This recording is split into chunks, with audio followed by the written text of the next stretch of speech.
Cost means money spent to produce something or run a business. Now let us understand three important types of costs. Fixed costs are costs that do not change, even if production increases or decreases. In simple words, fixed costs equals same cost every time. Easy examples of fixed costs: rent of a building, salary of permanent staff, school fees, insurance charges. These costs stay the same every month. Simple sentence examples: the rent is a fixed cost. Teacher salary is a fixed cost. Even if production is zero, fixed cost must be paid. Important point: fixed costs are paid even when no work is done. Variable costs are costs that change with production. In simple words, variable costs equals change with work or output. Easy examples of variable costs: raw materials, electricity used in machines, wages of daily workers, fuel cost. If production increases, variable cost increases.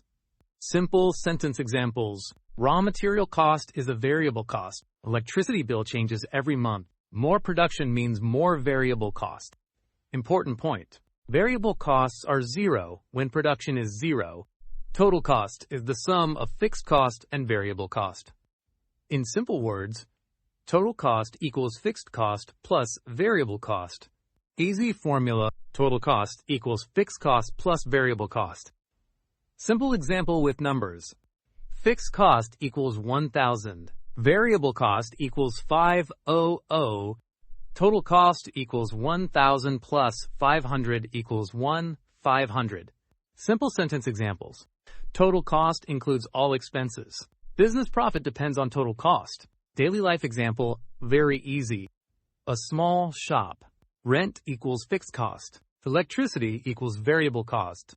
Total cost equals rent plus electricity. Easy comparison memory trick. Fixed cost equals same. Variable cost equals changes. Total cost equals all costs together. Student-friendly summary. Fixed costs do not change. Variable costs change with work. Total cost is the total money spent.